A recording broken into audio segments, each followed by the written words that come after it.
14 اگست کا دن وہ دن ہے کہ جس کی صرف کہانی 2-3 سال کی نہیں ہے، وہ 1857 سے لے کر 1947 ہے۔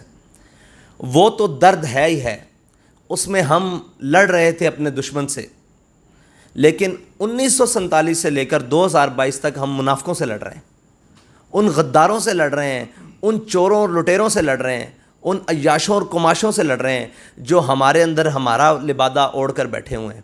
وہ تو ایک بہت لمبی کہانی ہے جہاں سے غدر ہوئی، اور پھر ہمارے بڑوں نے ایک اتنی قربانیاں پیش کی کہ یہاں سے اسلام کو دیس نکالا نہیں ملا، ورنہ اندلس میں جو صاحب کردار اور جو اس معاشرے کے بڑے لوگ تھے وہ ملک بدر ہوئے، بھاگے جانے بچائیں۔ ہمارے بڑے بھاگے نہیں اس ملک، اس وطن سے، اس جناب خطے سے، بلکہ انہوں نے انگریز کے پھانسی گھاٹ آباد کیے۔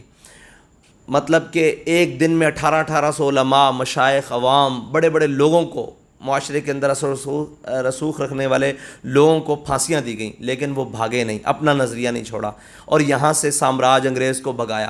ٹھیک ہے جی، ساری باتیں کی۔ پھر 47 میں جو تقسیم ہوئی اس کے اندر 10 لاکھ لوگوں نے قربانیاں پیش کیں، اور یہ ملک اس لیے حاصل کیا کہ ہم یہاں علیحدہ رہیں گے۔ 2 قومی نظریے کی بنیاد پر ملک لیا۔ پاکستان کا مطلب کیا؟ لا الہ الا اللہ محمد رسول اللہ، اور بٹ کے رہے گا ہندوستان، بن کے رہے گا، یہ نعروں پر پاکستان لیا۔ لیکن پاکستان لینے سے لے کر وہ جو دکھ آج تک پاکستان کو ہے وہ اتنا دکھ نہیں ہے جتنا 1857 سے 47 تک ہے۔ وہ غلامی ضرور تھی، لیکن ہم اس کے اندر لڑ رہے تھے، اناؤنسڈ ایک غلامی تھی۔ ہاں جی، اناؤنس غلامی تھی، اور ہم لڑ رہے تھے، کڑ رہے تھے کہ ہم غلام ہیں، ہمیں آزاد ہونا ہے۔ لیکن آزادی کے بعد جو ہم نے اپنے وطن کے ساتھ کیا ہے، ٹھیک ہے جی، ہم نے اپنے وطن کو خود بیچ کر، ٹھیک ہے، کشمیر بیچ کر اور باہر آ کر آزادی کے نعرے لگائے ہیں۔ ہم نے جناب امریکہ کو بیسیں دے کر اور باہر آ کر آزادی کے نعرے لگائے ہیں، بلکہ امریکہ کو بیس دے کر اور یس جنرل زینی کہہ کر ہم نے سب سے پہلے پاکستان کا نعرہ لگایا۔ یعنی یہ کوئی نیا نعرہ نہیں ہے۔ لوگ کہتے ہیں عمران خان دھوکہ دے رہا ہے، بھائی یہ مشرف نے بھی تو یہی دھوکہ دیا تھا، ٹھیک ہے جی، اس سے پہلے جناب ضیاء آیا، اس نے بھی تو یہی دھوکہ دیا تھا، اس سے پہلے جناب جو آئے انہوں نے بھی تو یہی دھوکہ دیا تھا۔ یہ تو بڑی مشکل سے پاکستان پتہ نہیں کن گھاٹیوں اور وادیوں سے ہوتا ہوا پاکستان آج سلامتی کے ساتھ اپنی منزل کی طرف جا رہا ہے، لیکن کب تک، کیسے؟ ایک بہت خوبصورت واقعہ ہے تاریخ کا، جی میں آپ کو اس پر سنا دوں، بات تو لمبی ہے۔ جی جی پلیز۔ کہ حضرت جبیر یہ روایت کرتے ہیں کہ قبرص جب فتح ہوا نا تو حضرت ابو درداء، یہ بہت بڑے صحابی ہیں، کہ تاریخ سے سیکھنا ہے نا ہم نے، تو کہتے ہیں کہ ابو درداء رو رہے تھے۔ ان سے کسی نے پوچھا کہ فتح ہو گئی ہے، کیوں رو رہے ہیں آپ؟ فتح کے بعد تو آپ کو خوش ہونا چاہیے۔ انہوں نے کہا رو اس لیے رہا ہوں کہ ہم سے پہلے بھی یہاں کوئی حکمران تھے، انہوں نے کیا کیا کہ اللہ نے ان کو یہاں سے نکالا ہے، میں اس وقت سے ڈر رہا ہوں کہ کہیں ہم وہ حرکتیں نہ کریں اور ہمیں اللہ یہاں سے نکال دے۔ تو ہم پاکستان کے ساتھ جو 70 سال سے کر دیے ہیں، ابھی تو زخم تازہ ہے، لو نہ بتائیں، تاریخ سے ناشنا رکھیں قوم کو، اس ملک کا سکوت ڈاکہ نہیں ہوا۔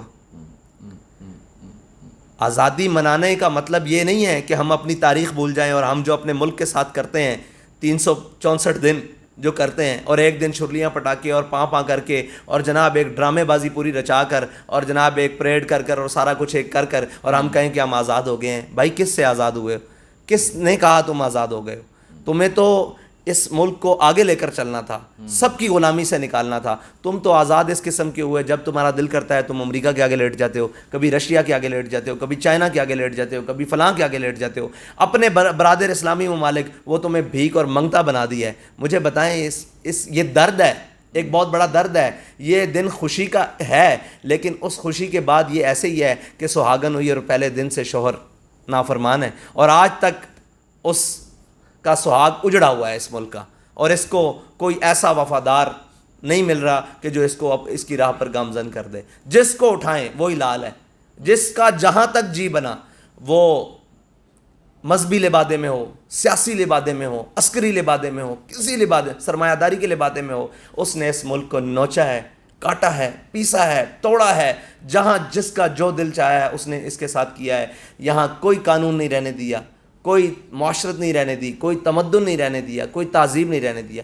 یہ دکھ ہے میرے اپنے ملک کا، میری قوم کا۔ میں باہر جب لوگوں میں جاتا ہوں، 14 اگست والے دن آپ نکل کے دیکھیں کہ قوم کے چہرے پر آزادی کی خوشی ہے؟ قوم کو آج فیلنگ آ رہی ہے کہ آج کے دن ہم آزاد ہوئے تھے؟ شاید ان کو پتہ لگے نا کہ ہم آزادی سے پہلے کیسے تھے, تو وہ شاید جتنا خوش ہوتے ہیں یہ بھی چھوڑ دیں جو ہم نے اپنے وطن کے ساتھ کیا ہے. ہمیں واپس آنا ہوگا اپنے وطن کے لیے, کوئی ایسے اقدامات اور ایسی چیزیں, ہر وہ چیز کرنی ہوگی جو اس کے لیے بہتر ہو. صرف معیشت کا رونا نہیں ہے, بہت سارے رونے ہیں. معیشت کا تو ایک بہانہ بنا دیا اور ایک بنا دیا نا. بھوکے لوگ بھی غیرت مند ہوتے ہیں, بھوکے لوگ بھی سکھی ہوتے ہیں. کس نے کہا کہ بھوک ہر چیز چھین لیتی ہے؟ بھوکی خوشیاں بھی ہوتی ہیں, بھوکے سکون بھی ہوتے ہیں, بھوکی راحتیں بھی ہوتی ہیں. لیکن مسئلہ یہ ہے کہ بے غیرت کی راحت نہیں ہوتی.